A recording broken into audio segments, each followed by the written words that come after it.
नमस्कार साथियों, एग्ज़ाम शहर में आप सभी का स्वागत है। हम लोगों ने पिछली क्लास में डीएनए कंप्लीट कर लिया है। आज हम लोग आरएनए पढ़ेंगे और जिन्होंने पिछली क्लास डीएनए की नहीं देखी वो आइकॉन में यहाँ जो है इस पर क्लिक करके देख लें, या तो डिस्क्रिप्शन में आपको लिंक मिल जाएगी वीडियो की। तो आइए हम लोग आरएनए देखते हैं। सबसे पहले इसकी फुल फॉर्म देख लेते हैं। तो इसकी सबसे फुल फॉर्म जो है वो है राइबो न्यूक्लिक एसिड। सीधे सीधे पूछा जाता है फुल फॉर्म भी, तो सभी के जो भी फुल फॉर्म होते हैं उनको ध्यान दिया कीजिए। और उसके बाद अब इसके जो ये जो कोशिका होती है, कोशिका और केंद्रक दोनों में आरएनए स्वतंत्र रूप में बिखरे होते हैं। और इसमें शुगर की बात नहीं की जाए तो शुगर जो होता है राइबोज नाम की शुगर होती है।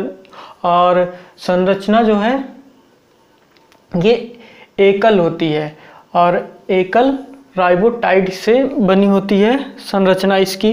जैसे कि डीएनए हम लोगों ने देखा था, डीएनए जो होता है ये दोहरी कुंडली होती है, ऐसे कुछ होती है। लेकिन जो आरएनए है वो इस तरह बस ऐसे ही होता है, सिंगल। और इसका कार्य जो होता है वो होता है प्रोटीन का संश्लेषण, यानी प्रोटीन के निर्माण का मुख्य कार्य रहता है इसका।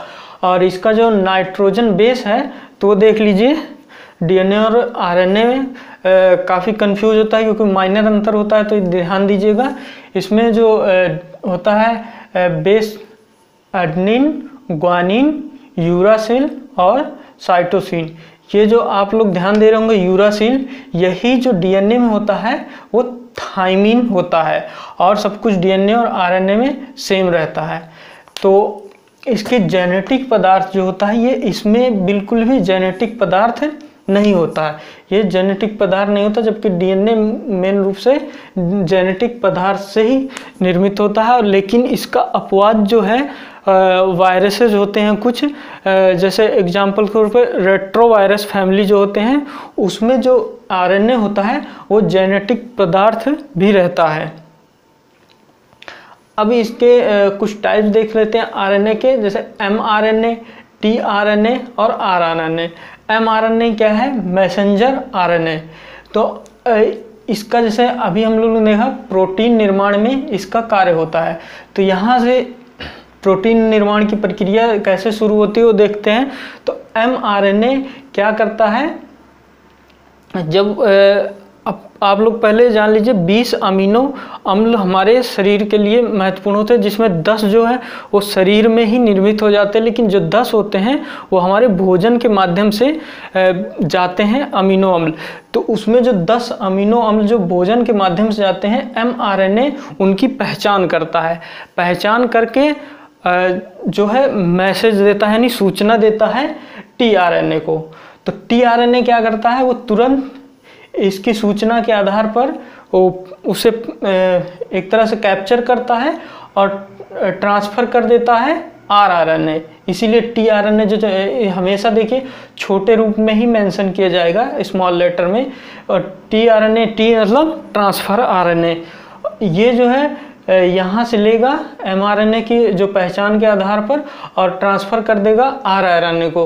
और आरआरएनए का क्या काम है? तो आरआरएनए का काम है कि ये है यानी राइबोसोमल। राइबोसोमल का क्या काम है आरआरएनए का? ये प्रोटीन का निर्माण जो होता है यहीं पर होता है।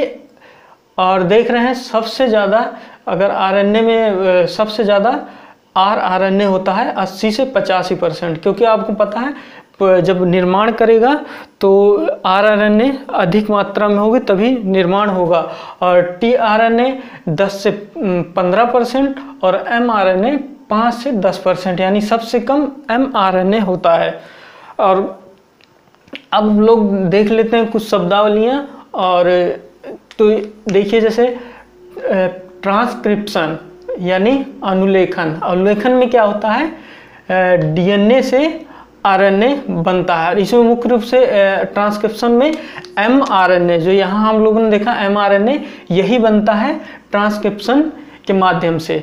और उसके बाद ये रिवर्स ट्रांसक्रिप्शन। रिवर्स ट्रांसक्रिप्शन जैसे शब्द से ही पकड़ रहे होंगे, आरएनए से डीएनए का निर्माण हो जाता है रिवर्स ट्रांसक्रिप्शन में। जैसे कि और इसमें होता क्या है, सबसे पहले तो ये जो यूरासिल है ये थायमिन में बदल जाएगा, और जो आरएनए का ये सिंगल बॉन्ड है ये डबल हेलिक्स में हो जाएगा। इसकी प्रक्रिया काफ़ी लंबी है, किसी और वीडियो में हम लोग, अगर आप लोग डिमांड रही तो इसकी डिटेल पढ़ेंगे। और उसके बाद ये देखिए ट्रांसलेशन यानी अनुवाद, इसमें क्या होता है, आरएनए से प्रोटीन का निर्माण हो जाता है। ठीक है, कुछ शब्दावलियाँ हैं जो काफ़ी पूछी जाती हैं सीधे तौर पर, तो इसको ध्यान रखिएगा। अब हम लोग देख लेंगे, हम लोगों ने डीएनए और आरएनए दोनों पढ़ लिया है, तो अब हम लोग दोनों में अंतर देख लेंगे तो ज़्यादा अच्छे से समझ लेंगे कि दोनों में क्या अंतर है। तो आइए देख लेते हैं, डीएनए है और ये आरएनए है। तो सबसे पहले देखेंगे इसका बेस जो है, नाइट्रोजन बेस जो है वो, इसमें क्या होता है, डीएनए में एडेनिन, ग्वानिन, थायमिन और साइटोसिन, और आरएनए में अगर देखें तो एडेनिन, ग्वानिन जो कि सेम है, उसके बाद यहाँ देखिए थायमिन है और यहाँ यूरासिल है, और फिर साइटोसिन, साइटोसिन सेम है, यानी यहाँ थायमिन डीएनए में और आरएनए में यूरासिल। काफ़ी पूछा जाता है इसीलिए, तो इसको याद रखिएगा। और शुगर अगर देखा जाए तो शुगर डीएनए में होता है डीऑक्सीराइबोज, और आरएनए में राइबोज शुगर पाया जाता है। और स्ट्रक्चर यानी संरचना की बात की जाए तो संरचना डबल हेलिक्स जो होती है, डबल पॉलीपेप्टाइड चैन होती है, जो कि अभी हम लोग देख रहे थे, इस तरह बनी होती है। और आरएनए जो होता है वो सिंगल ही होता है ऐसे। और वर्क जो होता है डीएनए का, क्या वर्क है, तो डीएनए का वर्क है जेनेटिक कोड जो होता है उसको संरक्षित करना और एक पीढ़ी से दूसरी पीढ़ी ट्रांसफ़र करना, अपने अंदर संग्रहित रखता है। और आरएनए का प्रोटीन सिंथेसिस यानी प्रोटीन का संश्लेषण या निर्माण इसका मुख्य कार्य है। और अगर उपस्थिति की बात की जाए तो डीएनए जो है उपस्थित होता है केंद्रक में, माइटोकॉन्ड्रिया और क्लोरोप्लास्ट या हरित लवक जिसे कहते हैं उसमें होता है। और आरएनए जो है कोशिका द्रव और केंद्रक द्रव दोनों में बिखरा हुआ रहता है। तो हम लोगों ने आरएनए के बारे में पूरा डिटेल में देख लिया, और डीएनए और आरएनए में जो अंतर है ये देख लिया। तो आज की क्लास यहीं तक, और आप लोग अगर स्क्रीनशॉट लेना चाहें तो स्क्रीनशॉट ले सकते हैं। तो मिलते हैं फिर अगली क्लास में, और हमारे चैनल से जुड़ने के लिए अगर आप नए हैं तो चैनल सब्सक्राइब कर दीजिए, और कोई भी डाउट है तो कमेंट बॉक्स में अपनी राय दीजिए और डाउट पूछिए। तो मिलते हैं, नमस्कार।